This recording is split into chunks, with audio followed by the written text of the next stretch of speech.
Bobby, if you can just introduce yourself and then sort of give an initial reaction in terms of an installer perspective. Sure, thanks, Luke. I'm Robert Butler-Ellis, Renewables Sales Manager here at Eco Approach. We've actually been developing an end-to-end, fully in-house MEES compliance process in advance of all of this. So that includes assessment through to retrofit, due to the post assessment as well. So we're a little bit of a step ahead. These clarifications are really, really welcome. They remove a lot of uncertainty for us and a lot of the barriers that were there before. I think the headline here really is simple. October 1st, 2030 is the finish line, and it's not the starting line. I know, Luke, both you and I, we've seen some communication that it's from this date, so that's really important to clarify. We did have interim 2028 targets. They're now gone. So we've got a clear 4-year runway for this. And the way that we get there is no longer about a single score. It's about metrics. So we've moved to this dual metric standard. It's a fabric first approach. Essentially, we have to fix windows, lofts, walls, and there's no more putting heat pumps in tents, which don't really help anyone, and it's not what we want. There is a bit of a win for landlord choice here. Once we've got that fabric sorted, they can then choose their path. So they can either upgrade the heating system or they can opt for smart readiness. So essentially, if a landlord has a perfectly good gas boiler, they don't have to rip it out. You can use solar panels, batteries, smart thermostats, those sort of measures to hit that secondary metric instead. We've got a clear £15 billion government commitment, and we've got a flexible path to compliance. I mean, all we really need now is to deliver homes that are warmer, healthier, and more affordable, which is exactly our aim here. Come on to you. I think a big worry for me is that now that we've got a single date, 2030, rather than like that interim 2028, I think landlords might wait until the last moment. What's your sort of thoughts on that? And what's the experience that we've had previously when there's been these hard deadlines on like prices and like ability to make compliance? Yeah, I mean, probably everyone in this call will be some sort of veteran and will have experienced this in the past, but essentially we see as we approach compliance deadlines, things get more expensive, and the supply chain can't cope. The retrofit supply chain in particular has been hit hard with the Eco4 drop-off. At the Eco Approach, we've been lucky as we've diversified our retrofit division, but a lot of others haven't had that opportunity.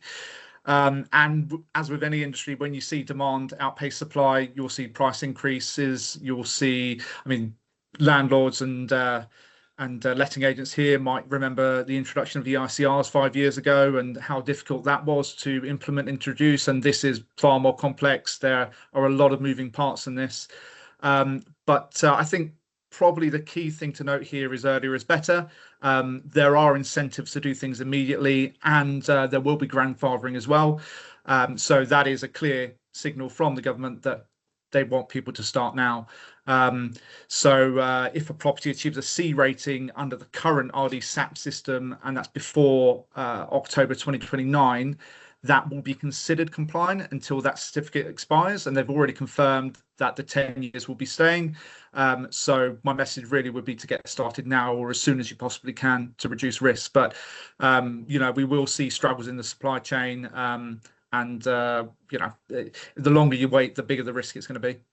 And actually, one question from the audience says, if there's a C rated property now that becomes a D in, say, 2032, what would the procedure be? I would say before the methodology changes, I would maybe just get another EPC, which then lasts 10 years. So it'd be like 2036, 2037 that they then need to think about it.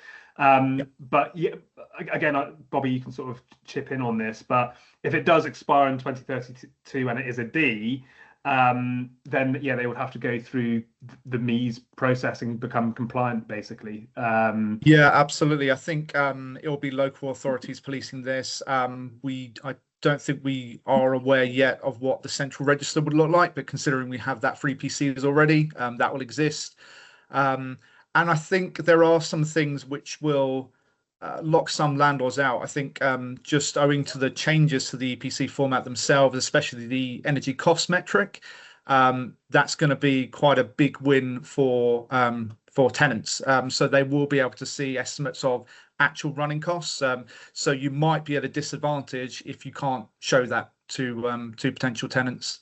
So there is a push to move to this new metric, and sooner really the better. That's essentially what I'm saying. And obviously it depends when the EPC is done, but if it's relatively recent and it's a C, or even just a high D, then you might just need to do something like a, you might have done all the insulation works, for example, or it might just be a loft insulation, and then you might just need a smart thermostat, for example, something like that. So the works hopefully shouldn't be too much there. Right, just in terms of some other questions, actually that sort of leads into this. So what types of properties landlords actually will be likely or incentivized to retrofit now, or will benefit from retrofitting now? Bobby, what's your sort of take on that? Yeah, so I mean, as I said, the energy costs of a property, they're about to become much more visible. The EPC at the moment is quite opaque. The rating doesn't really mean much to the general consumer, and that will change with the introduction of the new energy cost metric. So I see tenant value is going to shift purely from looking at rental costs to a total cost of occupancy, which will include that. So properties with a lower total cost of occupancy are going to be more attractive to tenants. You know, if you're sitting there or renting a property at 2,000 a month and your energy costs are 200 a month, and someone next door is 2,000, but their energy costs are 100, that puts you in a disadvantaged position. So I think most landlords will benefit from that. Well, the landlords that are making changes to properties will benefit from that, and they'll benefit from it now. And I do think just because of the grandfathering rule, if they are a high D, and maybe they just need a thermostat or some loft insulation, something like that. Personally, so I used to have a high D, I would just get on and do those works. It might be like £500, £1,000, something like that. Don't even need to wait for the financing, really. If it's some more, if you can't reach a C within 10 grand, then I would probably wait and just to see if there are any sort of other exemptions available, or I'll probably wait. But if you could reach a C within 10,000, particularly if it's like a lower cost as well, sort of minor works, £500, £1,000. Personally, I would probably just crack on and start doing it to get that under the current methodology rather than under the new methodology, which might be more granular, might result in some bands going down.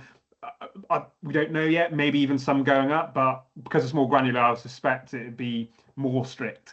I don't think we've actually seen a change to the SAP system or the calculation system, which hasn't brought things down. They've weighted things differently. I think we're essentially on cost at the moment, but there hasn't really been a time where that's given properties a boost. So my expectation would be they would be worse. How much worse, I don't know. But the general consensus is that they will go down on future updates to the calculations.